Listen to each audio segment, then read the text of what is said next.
bad news of children who have been raped repeatedly, not by strangers, but people whom they know, people who are related to them, even their own fathers and their own uncles, their own brothers. I mean, and even to boys, the same thing. Sodomization has been going on with people that they are familiar to.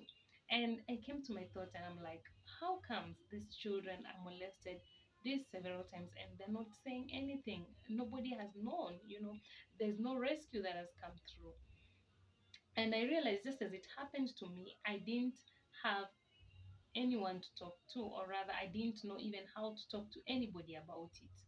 And because these people who are doing this thing to you are people who have been correcting you. They tell you, oh, don't go there, you'll fall. People who have been telling you, oh, eat your food. People who have been showing you concern here and there. People who have been walking with you maybe to school or back, and the people who have been showing protection to you in one way or another. And you're looking at and they're doing this to you, and you're like, okay, is this the right thing or is this the wrong thing? And sex is something natural, so when it is not being done appropriately, definitely it just clicks in our instincts as human being, like this is not the right thing. But then when it is not the right thing, and again you don't know the right thing or the right way, you just left there, and this person can come again and again. And it makes me as a parent think of my own children. I'm like, how can I protect them from such situations? Because it can happen to them. Okay, it can happen to them. Sometimes you hear it on the radio or on TV or read it on magazine, or maybe you see it on social media and you're thinking this is something that is too far. No, it's not far. It's usually something that is very near. It can happen to your own child with a very, you know, um, someone that you don't even think of can do that kind of a thing to your kid. So, what is your role as a parent? I believe our role as a parent is to try protect our children. Try to protect them, and the best way you can protect your child is make them informed. Okay, let them be informed. We have this kind of fear as a parent that when we talk to our children about their sexuality, we are maybe ruining their innocence. We are exposing them to a world that they don't know. We are ruining their innocence. Or maybe you thinking that, okay, I don't know how to go about it, how do I even start this kind of conversation? Or you're thinking, probably, what if my child will know too much, okay, that they shouldn't know? Or which kind of a language should I use? And this is why this program is here as my journey. It is a program that we help you unravel those things. So the fact that you are not told doesn't mean that your child shouldn't be told. And the fact that maybe you are told but in a wrong way doesn't mean that you can mess up when you want to talk to your child. And now with the resource and information that we have each and every day, you got to have information and knowledge on how to go about it. Times have changed. Definitely the long lectures can't work. Definitely the beatings can't work. Definitely, those I don't know which kind of curfew you would give your child, where to protect them, because sometimes you have to go to work and leave them with the house help. You have to send them to school. Sometimes they have to walk back home alone, and these are things that you have to go through, and it is just part of life. So I realized that these children can go through this kind of molestation for a longer period, thrice, four times, five times, before nobody comes to know about it, until maybe a pregnancy occur, or maybe something else occur before they speak. This child can go through all this because, number one, they're not informed. So when they're not informed, they don't know even if this thing I'm being done to is right or wrong. And another thing is because the molester is someone who is superior to them. Okay, someone whom they've been looking up to, someone whom they've been seeking security from in other times, you see.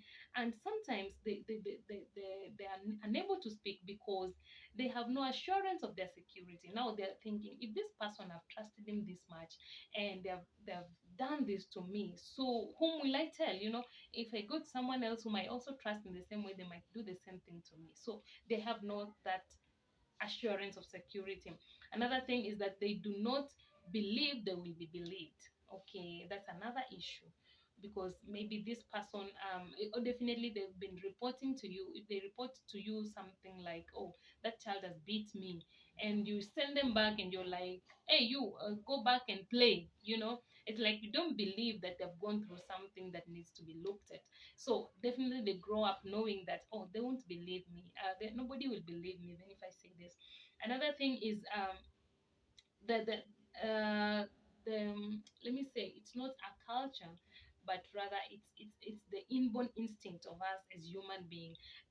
Sex is something that is really private. I think we are born just and we grow up knowing that sex is a very private matter. So you don't just and I think even if someone doesn't know that this person has done something wrong to me, the fact that this thing has been done to them, it's number one very shameful. Okay, it's very shameful, and it's just instinct, it is inborn. It's not like somebody has told them it is shameful. So that fact makes you keep quiet. It just makes you keep quiet, and you're thinking, this is something private, I can deal with it. They can deal with it themselves. And another reason that is very common is the fact that they have been threatened. The molester has threatened this child not to say anything, so the child keeps quiet. And I would like to just give you various tips. I did them on a certain video, a certain Zoom, but I didn't record the Zoom. It was just a training, but I didn't record it. I'll just do bit by bit today. I'll just give you one tip on how to begin your talks with your child. And because of time, I'll just give you one tip for today, and then we will progress as time goes by.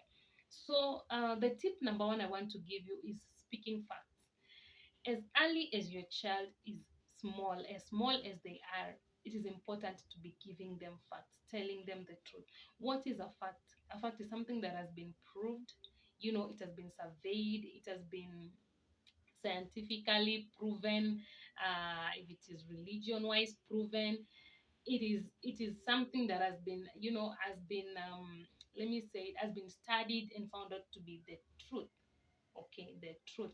And facts, you can never run away from facts, because facts remain facts.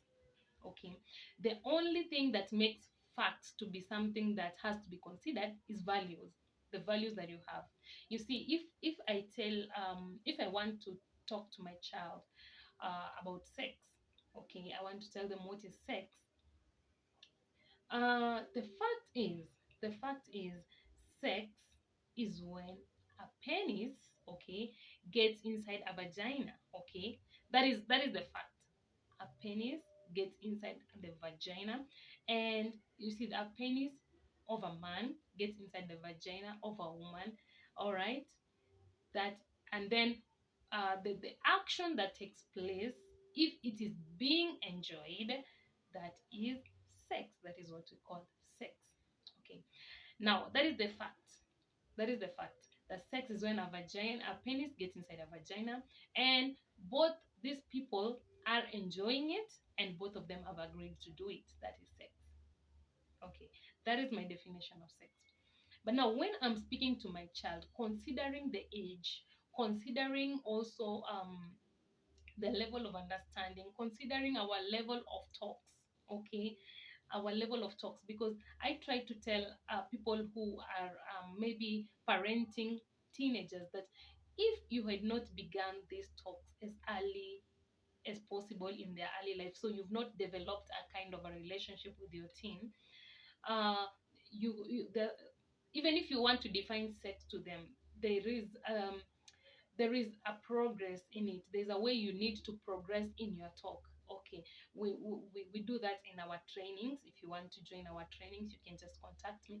We do that in our training, so we teach you how to progress in your talk, so that it doesn't look like you're suspecting them.